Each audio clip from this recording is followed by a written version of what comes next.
Now, the culture wars, immigration, gay marriage, abortion, these are issues where many libertarians don't agree. So let's start with immigration.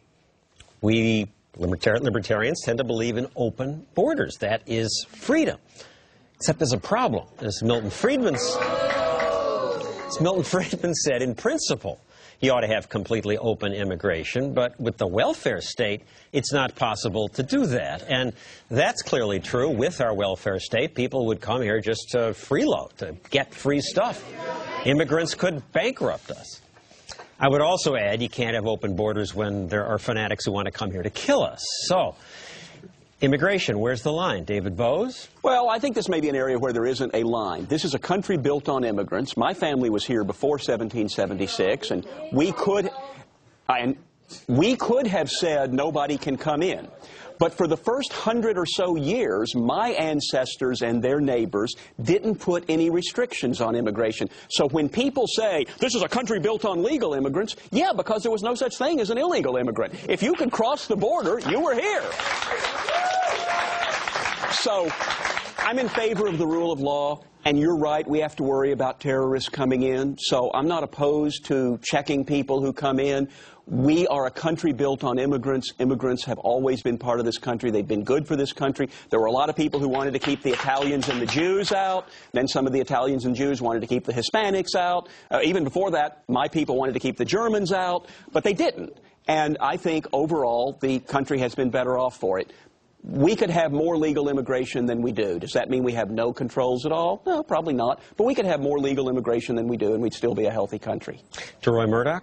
My mom and dad came from Costa Rica in 1962, and the way they did it is they went to the United States Embassy, filled out paperwork, got their passport stamped, and came in legally. That's how I think people ought to come into this country. I'm very much in favor of legal immigration. I think immigrants add a lot to this country and have since we got here, but there has to be some orderly way that people come in here rather than simply running across the border. I also think that people who come here for things like student visas and so on, we have this very strange system where when you graduate, you say, okay, thanks for coming, get lost for 2 years.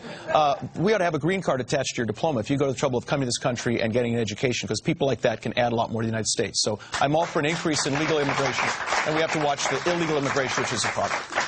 Wendy McElroy? I think you should either open the borders or you should give back the Statue of Liberty. The overwhelming arguments I hear that have any merit against immigration, free immigration, are hinged upon all the entitlement programs that people take advantage of. You should be attacking the entitlement programs and not these poor immigrants who are coming over here through the sweat of their brow to make a better life for their children.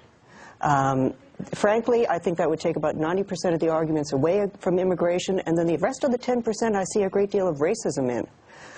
If in fact you were to open the borders, I don't think it would have any effect on terrorism at all. The terrorists who came across legally. Right now you have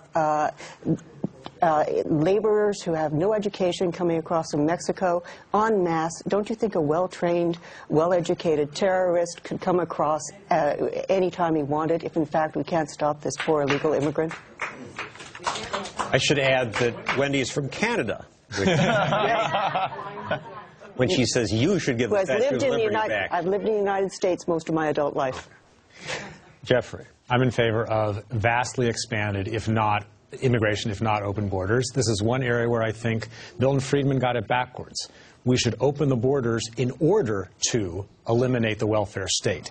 If lots more people are coming here, the populace will start realizing that they don't want to spend tons and tons of money supporting people who may not be exactly like in the moment, and they will vote to reduce welfare, reduce Medicaid, reduce Medicare, and in addition to the fact that all those people will pay taxes. All the evidence is that immigrants are not welfare magnets. They do not rely on the welfare system more than natives.